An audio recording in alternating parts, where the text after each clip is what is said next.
बेटा last time हमने chapter number 5 को एंड कर लिया था, तो आज हम स्टार्ट करेंगे बेटा chapter number 6 which is fluid dynamics.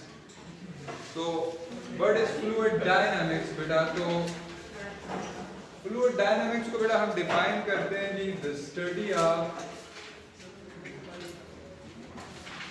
fluids in motion is called fluid dynamics. अब बेटा फ्लूइड है क्या चीज, ये कॉन्सेप्ट पहले क्लियर होगा तो फिर हम फ्लूइड डायनामिक्स की तरफ चलेंगे। ये तो हमने डेफिनेशन देख ली कि फ्लूइड डायनामिक्स बेसिकली बेटा किसकी स्टडी है? फ्लूइड्स की। कौन से फ्लूइड? जो मोशन में होंगे, क्योंकि डायनामिक्स का मतलब ही मोशन में है। तो अब बेटा पहले चलते हैं फ्लूइड की तरफ। What is fluid? तो फ्लूइड बेटा ऐसे सब्सटेंस को कहते हैं जिसके अंदर फ्लो करने की प्रॉपर्टी हो। So, a substance that can flow is called fluid. अब फ्लो करने की प्रॉपर्टी बेटा आपको पता है किस किस के अंदर है? मैटर की कौन सी स्टेट्स के अंदर फ्लो करने की प्रॉपर्टी है? लिक्विड्स के अंदर है, गैसेस के अंदर है। तो इसका मतलब है जब भी हम वर्ड फ्लूइड यूज करेंगे तो इससे मुराद हम लिक्विड्स भी लेंगे और गैसेस भी। So, all liquids and gases are fluids. तमाम लिक्विड्स और गैसेस क्या हैं? फ्लूइड्स। अब आ जाए बेटा आप अपने पहले टॉपिक की तरफ, which is viscous drag and Stokes law. ये आपका पहला टॉपिक है viscous drag and Stokes law. Basically बेटा आपने इस टॉपिक के अंदर तीन टर्म्स को डिफाइन करना है। विस्कस फ्लूइड कौन सा होता है? विस्कोसिटी डिफाइन करेंगे। ड्रैग क्या होती है? What is drag force? और लास्ट पे बेटा हम डिस्कस करेंगे स्टोक्स लॉ। तो पहले आ जाते हैं बेटा हम विस्कोसिटी की तरफ। ये आप नोट कर लिए तो मैं इसको अरेंज कर दूं। ओके,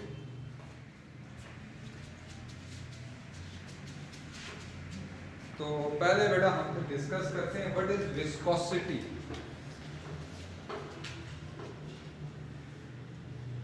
अब ये विस्कोसिटी है क्या चीज? आपने बेटा पढ़ा है कि जब भी कोई एक ऑब्जेक्ट दूसरे ऑब्जेक्ट पे क्या करे, मूव करे, तो वहां पे एक अपोजिंग फोर्स अराइज होती है जिसे आप नाम देते हैं फ्रिक्शन का।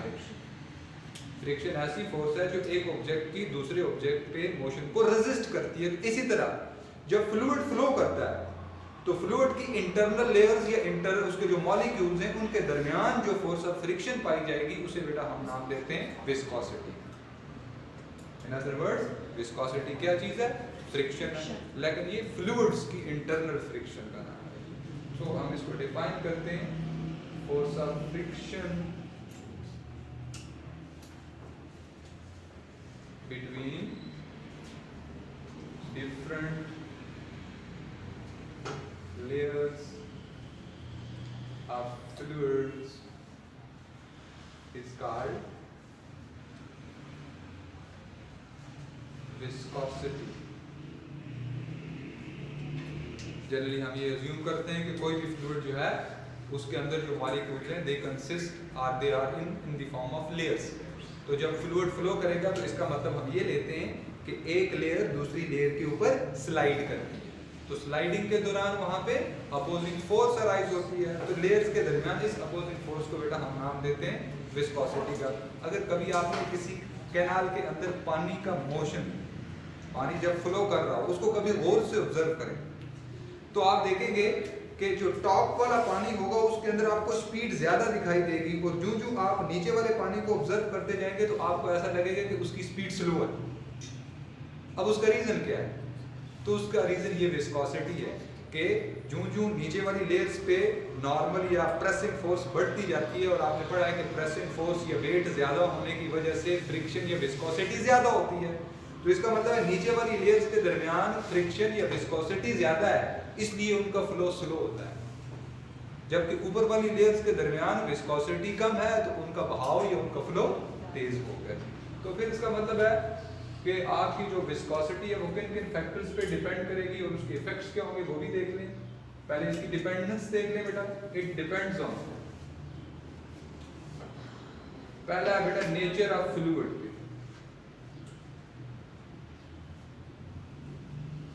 पानी के अंदर डिफरेंट होगी, गैसेस के अंदर डिफरेंट है। इसी तरह अगर आप लिक्विड्स के अंदर ले लें, उसको पानी को ले लें, शहद को ले लें, ऑयल को ले लें, हर एक के अंदर विस्कोसिटी डिफरेंट।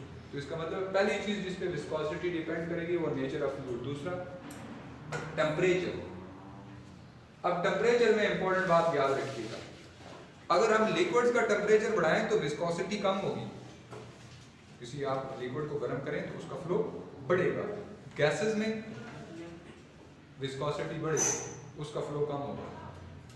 ये दो बातें क्या याद रखेंगे कि लिक्विड्स का टेम्परेचर बढ़ाएं तो विस्कोसिटी कम होती है, तो गैसेस का टेम्परेचर बढ़ाएं तो उनकी विस्कोसिटी ज्यादा हो जाएगी। ठीक हो गया। उसकी वजह ये है कि गैसेस के अंदर उनकी रैंडम मोशन ज्यादा हो जाएगी और फ्लो कम होगा। अब इसके बाद इसके इफेक्ट्स देख लेंगे। Effects of viscosity, fluids that flow easily have small, अच्छा विस्कोसिटी जो है वो जनरली रिप्रेजेंट की जाती है कोफिशिएंट, यानी इसको एक्सप्रेस किया जाता है by coefficient of viscosity eta. So इसीलिए हम लिखें fluids that flow easily have small viscosity भी कह सकते हैं और small coefficient of viscosity eta, and the fluids that do not flow easily have large viscosity or coefficient of viscosity।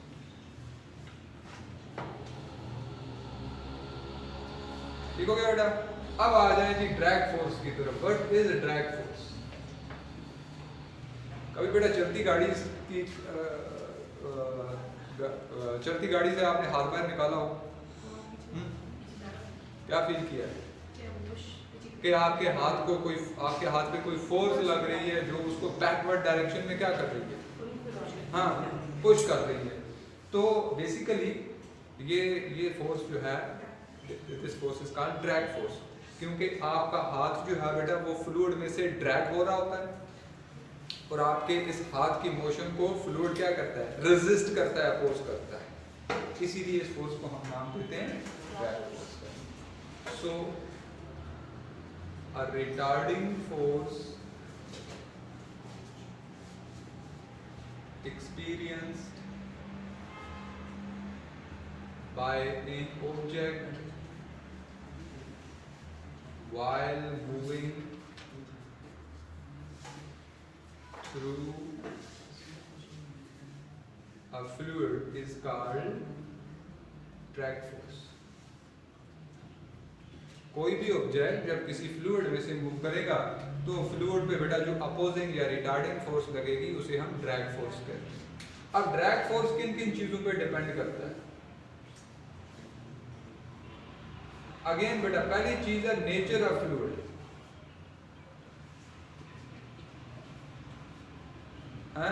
आप air में से हाथ को ड्रैग करें उतनी ही स्पीड से आप पानी में हाथ को ड्रैग करें तो क्या इक्वल फोर्स लगेगी? पानी ज्यादा लगेगा, तो इसका मतलब नेचर ऑफ फ्लूइड पे डिपेंड करेगा। दूसरी बेटा ऑब्जेक्ट की स्पीड पे, ऑब्जेक्ट फ्लूइड में से जितनी ज्यादा स्पीड से मूव करेगा ड्रैग फोर्स उतनी लगेगी। या आपका ऑब्जेक्ट स्टेशनरी है, फ्लूइड की स्पीड जितनी ज्यादा होगी ड्रैग फोर्स उतनी लगेगी। सो रिलेटिव मोशन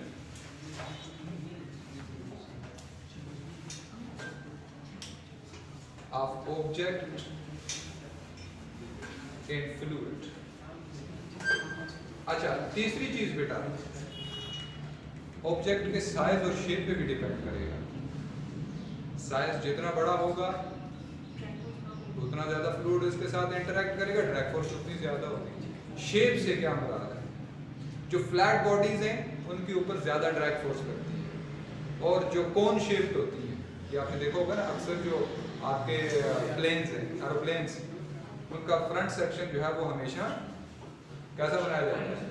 नोकदार बनाया जाता है। फाइटर जेट्स को देखें, उनके फ्रंट सेक्शन नोकदार होते हैं। तो रीजन क्या है?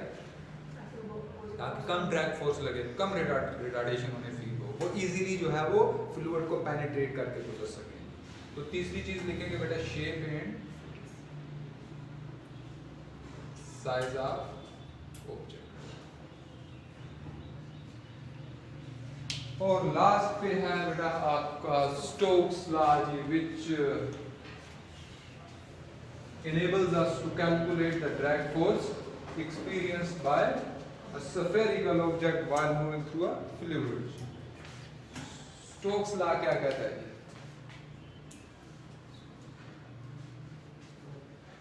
It was proposed by George Gabriel Stokes in 1851. पूरा नाम इसका क्या था? George Gabriel Stokes. 1851 में उसने ये लॉ पेश किया। तो बेसिकली बेटा स्टोक्स लॉ को यूज करके हम स्फेरिकल ड्रॉपलेट्स के ऊपर लगने वाली ड्रैग फोर्स को कैलकुलेट करते हैं। स्टोक्स ने क्या किया था कि ये जो वाटर ड्रॉपलेट्स होते हैं, ये एक वर्ड यूज करते हो आप, ड्रॉप, एक होता है ड्रॉपलेट। तो ड्रॉपलेट का मतलब होता है इंतहाई बारीक या छोटा ड्रॉप। ये जैसे अक्सर आप देखते हो ना, फॉग क्या है बेसिकली? ये बेसिकली लिक्विड स्टेट ही है, बट ये छोटे छोटे ड्रॉपलेट्स पे कंसिस्ट करती है, और ये स्लोली डाउनवर्ड डायरेक्शन में आ रहे होते हैं। तो स्टोक्स ने इन ड्रॉपलेट्स की ऊपर लगने वाली ड्रैग फोर्स को कैलकुलेट करने का हमें तरीकाकार या रिलेशन दिया। तो उस रिलेशन में उसने क्या कहा? According to him, according to this law, drag force experienced by a droplet of radius r moving through a fluid of viscosity theta with velocity v is, उसने कहा बेटा ये ड्रैग फोर्स किसके इक्वल होगी? 6 पाई ईटा r into v, कि आपका Stokes law. इसमें ईटा coefficient of viscosity आ गया, r बेटा जो ड्रॉपलेट है उसका रेडियस आ जाएगा, और v उसकी वेलोसिटी आ जाएगी। और ये याद रखिएगा कि it is applicable to spherical objects.